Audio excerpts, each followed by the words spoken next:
এই কেন জবাব আমাদের কাছে নেই। আমাদের একটা পিওএস এসেছে, পুলিশ অফিসার্স হাউজিং সোসাইটি, এই যে 300 ফিটে। আমি তো ইউনিভার্সিটি থেকে সবচেয়ে লেখাপড়া জানা মেধাবী ছাত্র বা শিক্ষিত লোক বলে দাবি করি, আমার সহকর্মীরা দাবি করে, আমরা মিলেই তো ওইটা বানাইছি। ওখানে বাড়ি করতেছে, আমাদের আবার 2টা কমিটি বানাইতেছে। কি করতে কমিটি বানাতে হয়েছে? আমার ডিআইজি সাহেব 1 ইঞ্চি ছাড়বেন না, ওনার ওয়াল আমার ভাঙতে হবে। তাই সাধারণ মানুষকে কি বলে? আমার ডিআইজি সাহেব যে প্লটটা পেয়েছে বাড়ি করতেছেন, উনি 1 ইঞ্চি আইন অনুযায়ী যেটা সারার কথা উনি সারবেন না, ওনার প্রেসিডেন্ট দিয়ে ওইটা ওনাকে নিয়ে নিতে হবে। এই যদি হয় আমাদের মানসিকতা, কিভাবে আপনি এগুলা ঠিক করবেন? এখন আমাদের নিজেদের পরিবর্তন আনতে হবে। নীতি নৈতিকতার পরিমাণ বিষয়টি এত নিম্ন পর্যায়ে আমাদের চলে গেছে। আমার খালি টাকা দরকার, আমার টাকা দরকার। এটা কিভাবে আসতেছে ওটা কোনো ইম্পর্টেন্ট না। ড্রাগ বেচে আসতেছে, না জুয়া খেলে আসতেছে, না দুর্নীতি করে আসতেছে, দ্যাট ডাজ নট ম্যাটার। যে কোনো উপায়ে এই কোন এক সমাজে আমরা চলে গেলাম, নীতি নৈতিকতা এইরকম একটা লেভেলে চলে গেছে। সো এটারও ইম্প্রুভমেন্ট, এটাও হয়তো একটা দুঃশাসন, দীর্ঘদিনের দুঃশাসন এর ফল হলো এটা। 15 লক্ষ টাকা দিয়ে আপনি কি করেন? 15 লক্ষ টাকা দিয়ে আপনি কুরবানির ছাগল কিনে আনেন। আমি এই বাসায় বাস করি, আমি একজন সরকারি কর্মকর্তা, আমার ছেলে 15 লক্ষ টাকা দিয়ে ছাগল কিনে এনে, আমি একটিবার ভাবি না যে ওই আমার প্রতিবেশী কি ভাবতেছে যে আমি 70,000 টাকা বেতনের চাকরি করি আর আমি 15 লক্ষ টাকা দিয়ে আমার ছেলে ছাগল কিনি। এগুলোকে আপনি কোথায় যাবেন বলেন? যাওয়ার একটা জায়গা দেখান আমার, যে আমি ওখানে যাই। এই হলো আমাদের দেশের নীতি নৈতিকতার অবস্থা। মানুষের বিসিএস পাস করে আপনার ইউনিভার্সিটি থেকে যারা ফার্স্ট হচ্ছে, আগে তারা টিচার হতো। টিচার কি হবে রে বাবা তুমি? আমি টিচার, হয় ইউনিভার্সিটি টিচার হবে, না কলেজের টিচার হবে, না স্কুলের টিচার হতো। এখন কি আমি কাস্টমস, আমি ট্যাক্স, আমি পুলিশ, এইগুলো হবে। কি কারণ?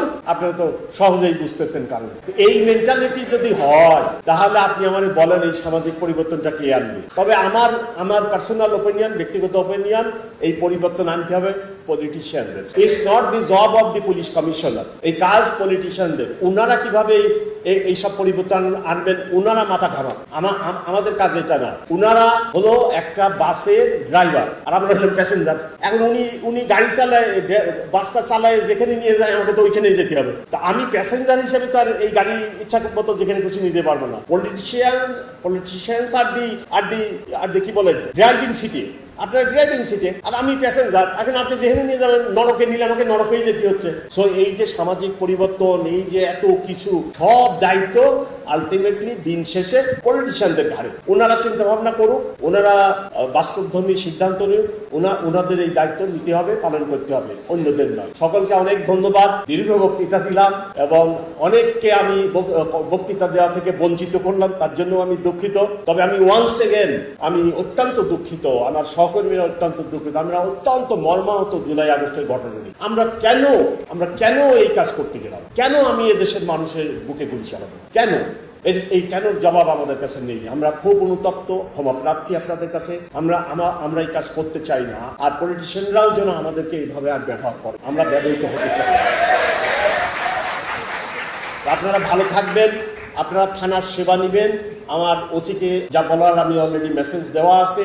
আপনারা মামলা করবেন, ঘটনা হলে সত্য ঘটনার মামলা করবেন। আমি বলছি আমার এক থানায় 500 মামলা হোক, হিসাব নিকাশ কৈফিয়ত আমি দিব, জবাব আমি দিব। কিন্তু কোন লোক ঘটনা হয়েছে কিন্তু ওসি মামলা নিবে না, এই ঘটনা করে 500 মামলাই করবে, বড় সমস্যা। আপনার বাসায় ডাকাতি হয়েছে, আপনার ছিনতাই হয়েছে, আপনি যদি মামলা না করেন তাহলে তো বিচার হবে না, বিচার পাবেন। তো মামলা নিয়ে আর চিন্তা করবেন না। আমি ওসি সাহেবদেরকে ক্লিয়ারলি বলছি আমার এক থানায় 500 মামলা হোক, আপনারা নিয়ে ওটা